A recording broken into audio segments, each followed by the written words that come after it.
And we are very, very fortunate to have a man of action who does things on the ground. Thank you. Thank you very much for joining us, Mr. Gadkari. Just a quick question first before we move on about the lessons you have learned in these last 2 years, because it's such a dramatic change in everybody's lives. How does one manage and learn from this for the future? Actually, frankly speaking, in my personal experience, my life was not very much disciplined. Achha. So now presently I am doing yoga, exercise every day and pranayam. And because of that my total health is now in a very good position. So that is the reason that I am practically benefited from that.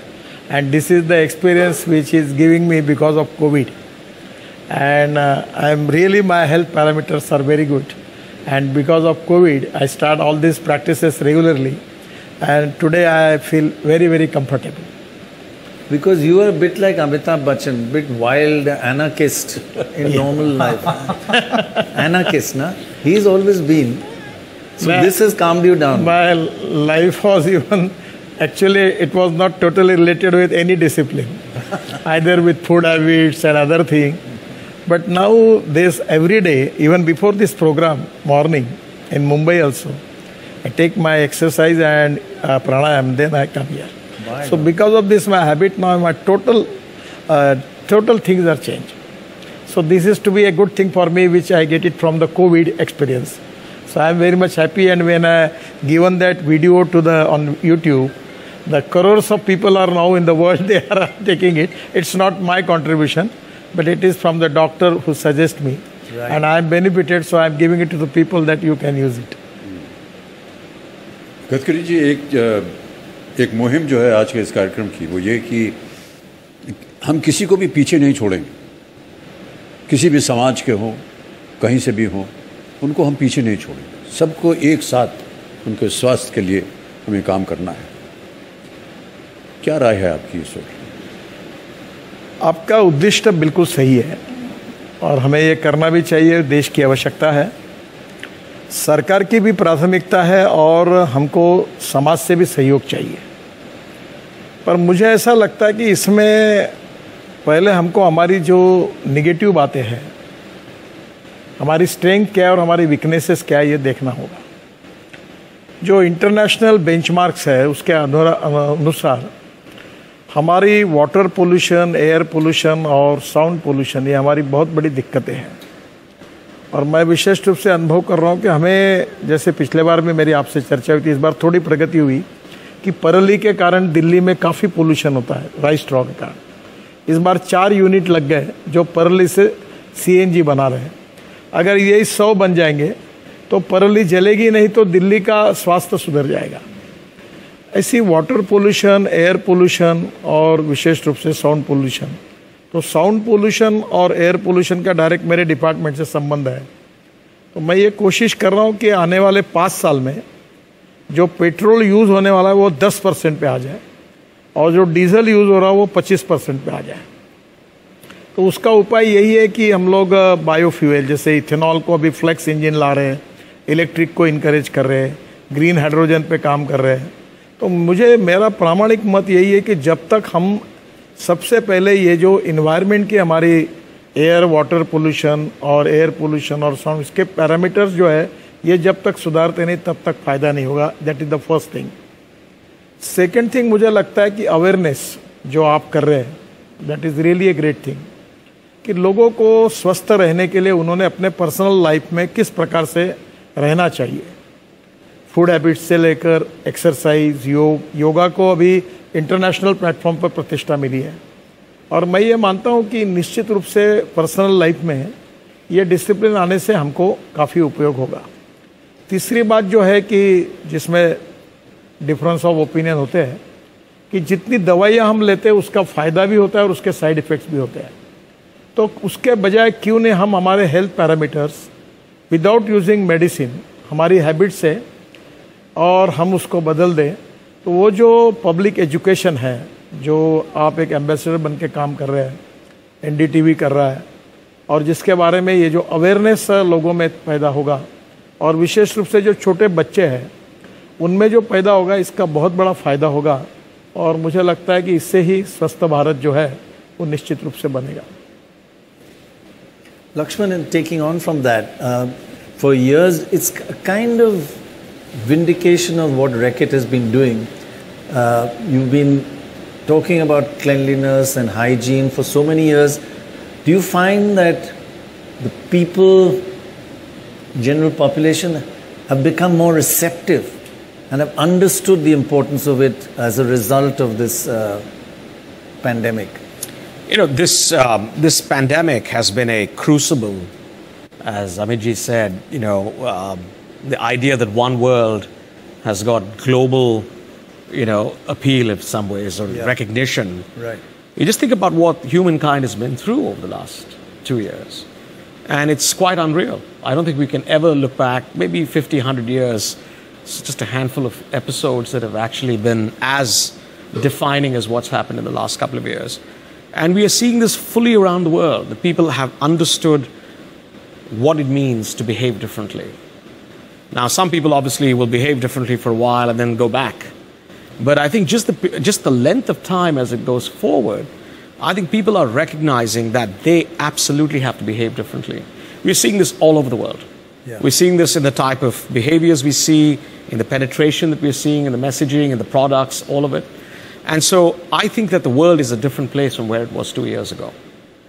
I think also, by the way, one of the things we are seeing is that brands have a big role to play in some ways bridging some of these cracks in society. And so companies like ours, we set these big ambitions. We want to engage with 2 billion people in the world. And my people and I are just really focused on how we make that happen in a sustainable, positive manner. So whether it's water conservation with some of our brands, Harpic, or this brand called Finish, the water saving we are doing with it, with Dettol and what we're doing with education, and really in India, I think it's 116 million kids we are touching. And my goal for my team has been, how do we triple this? And technology is coming to our aid here. And so as we look at all the things coming together with public health, with technology, the ambitions we have are no more just theoretical, conceptual ambitions. We know we can make that happen. And so I charge my team to go make it happen. So I think these last couple of years have been an amazing crucible for humankind in a positive manner. Gadkari ji, एक सवाल मैं आपसे पूछना चाहता था, आपके मंत्रालय से संबंधित है और स्वास्थ्य से भी संबंधित है। देखिए, जब बड़े बड़े हाईवे उनका निरीक्षण परीक्षण होता है, उसमें आपकी भी तस्वीरें हम देखते हैं। वो कनेक्टिविटी बहुत ज़रूरी है, बड़े शहरों को जोड़ देगा, गाँव को भी जोड़ देगा, लेकिन जो लास्ट माइल कनेक्टिविटी है, गाँव की सड़कें, वो उसके ऊपर शायद फोकस कम रहता है। मैं सरकार के फोकस की बात नहीं कर रहा, वैसे उसके बारे में चर्चा भी कम रहती है। आपको लगता है कि उस पर फोकस ज़्यादा होना चाहिए, क्योंकि अगर आपको लोगों तक स्वास्थ्य पहुंचाना है तो वो गांव की सड़क ज़्यादा काम आएगी बजाय इसके कि एक कोई बड़ा हाईवे? आपकी बात सही है, पर इसमें इम्पोर्टेंट चीज़ ये है कि हमारे देश में कुछ रास्ते कॉरपोरेशन के पास होते हैं, कुछ स्टेट गवर्नमेंट के पास होते हैं, कुछ अथॉरिटी के पास होते हैं, कोई MMRD, कोई दिल्ली में DDA के पास होते हैं, कभी कुछ नेशनल हाईवे के पास होते हैं। पर जब अटल बिहारी वाजपेयी प्रधानमंत्री थे तो उन्होंने मेरे अध्यक्षता में एक कमेटी बनाई थी। तब मैं महाराष्ट्र में मंत्री था, 2000 के समय, उस समय की बात थी। और उस समय हमने प्रधानमंत्री ग्राम सड़क योजना बनाई, वो मैंने उस समय कमेटी में बनाकर उनको दिया था। आज 6.5 लाख गांव हिंदुस्तान में हैं, उसमें से 4.5 लाख गांवों तक अब मजबूत रास्ते बने हैं। तो निश्चित रूप से इसको प्रायोरिटी नहीं मिली, आपका कहना बिल्कुल सही है, और अभी मिली है। इसमें और ज़्यादा काम करने की आवश्यकता है, क्योंकि इससे गांव का स्वास्थ्य सुधर जाएगा। तो बिल्कुल सही बात है। और अब मैं कभी कभी कहता हूं कि टार रोड और कंक्रीट रोड न भी बने, पर पत्थर का भी रोड अच्छा बनेगा, वहीं का मटेरियल यूज़ करके, तो गाँव को बड़ी राहत मिलेगी। अब बड़े प्रमाण पर यह काम हुआ है, पर इसको प्रायोरिटी मिलनी चाहिए, ये बहुत इम्पोर्टेंट है, इससे काफ़ी परिणाम हो। और एक चीज़ आपने और अभी मेरे ख्याल दौसा में, राजस्थान में, किसी पत्रकार ने पूछ दिया, बड़ा गलत किया कि उसने बोला कि भाई हमें फ्री में सड़क पर चलने दीजिए, तो आपने बोला ये फोकटगिरी नहीं चलेगी। ये ठीक था, ये आपने एकदम सही बोला, लेकिन मैं आपसे सवाल ये पूछना चाहता हूँ कि देश की स्वास्थ्य आपके सड़क के स्वास्थ्य से भी जुड़ी हुई है। फोकट में ना चलें लोग, लेकिन अगर सड़क का स्वास्थ्य ठीक नहीं है तो फिर उस खराब सर्विस के लिए लोग पैसा क्यों दें?